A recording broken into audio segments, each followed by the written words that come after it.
சென்னை ராயபுரத்தில் உள்ள திருமண மண்டபத்தில் தன்னை ஏமாற்றிவிட்டு வேறு ஒருவரை திருமணம் செய்வதை எதிர்த்து போராடிய பெண்ணுக்கு ஆதரவாக செயல்பட்ட சமூக ஆர்வலரை தாக்கிய புகாரில் காவல் ஆய்வாளர் சிதம்பர பாரதி காத்திருப்போர் பட்டியலுக்கு மாற்றப்பட்டுள்ளார்.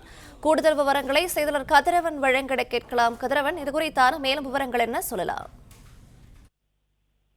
சென்னை ராயபுரம் ரம்ஜான் திருமண மண்டபத்துல கடந்த 7 தினங்களுக்கு முன்பாக பெண் ஒருவர் தன்னை ஏமாற்றி விட்டு வேறொரு பெண்ணை திருமணம் செய்வதாக கையில் பதாகைகளோடு சமூக ஆர்வலர் சிலரோடு சென்று போராட்டத்தில் ஈடுபட்டார்.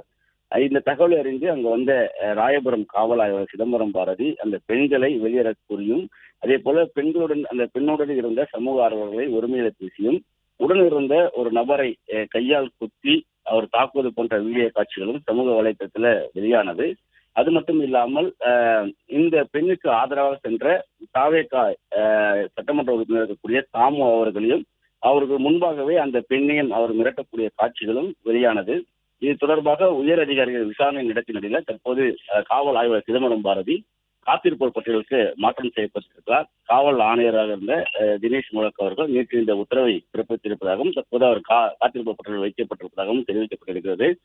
குறிப்பாக ஈரோடு சேர்ந்த அந்த பெண் சூளைமேடு பகுதியை சேர்ந்த அந்த பையனோடு கடந்த 8 வருடங்களாக காதலித்து வந்ததாகவும், மதம் மாற்றி தன்னை திருமணம் செய்து கொள்வதாக 50 லட்சம் ரூபாய் வரை தன்னிடம் வாங்கிவிட்டு தற்போது வேறொரு பெண்ணை திருமணம் செய்வதாக கிடைத்த தகவலின் அடிப்படையில் கடந்த 20ஆம் தேதி அந்த பெண் ராயபுரம் திருமண மண்டபத்தில் சென்று போராட்டத்தில் ஈடுபட்ட போதுதான் இந்த சம்பவமானது நடைபெற்றது.